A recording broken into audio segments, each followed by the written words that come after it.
Près de 40 compagnies pétrolières et gazières étaient présentes en Égypte lors de la conférence sur le climat, la COP27, pour discuter de la réduction de la production de pétrole et de gaz dans le monde. Détail non négligeable, Sultan El Jaber, le prochain président de la COP28 qui aura lieu du 30 novembre au 12 décembre, est aussi le patron de la compagnie pétro-gazière émirati ADNOC.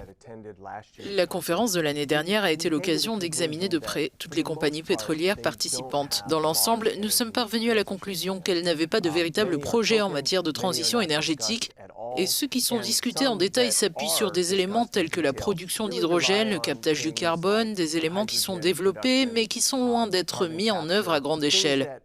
On pourrait donc dire qu'il ne s'agit pas vraiment de projets de transition vers de l'énergie verte.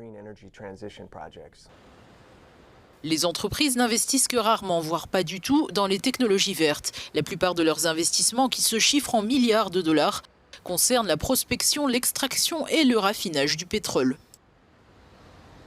La plupart de ces compagnies pétrolières et gazières ont bien l'intention de maintenir le pétrole et le gaz au centre de leurs activités. C'est leur raison d'être et la plupart d'entre elles ne prévoient pas de changer fondamentalement ce qui est au cœur de leur activité. Cela pourrait donc entrer en conflit avec l'accord de Paris et nos objectifs de lutte contre le réchauffement climatique.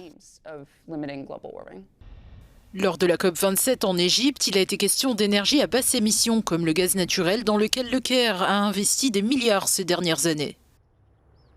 D'un côté, il y a une réelle pression pour les inciter à opérer une transition écologique, à utiliser leur capital et leur savoir-faire pour y parvenir. Mais d'un autre côté, les actionnaires leur opposent une forte résistance et les projets sont abandonnés. Les actionnaires considèrent que ces projets vont réduire leurs bénéfices et qu'il faudra dans tous les cas augmenter la production.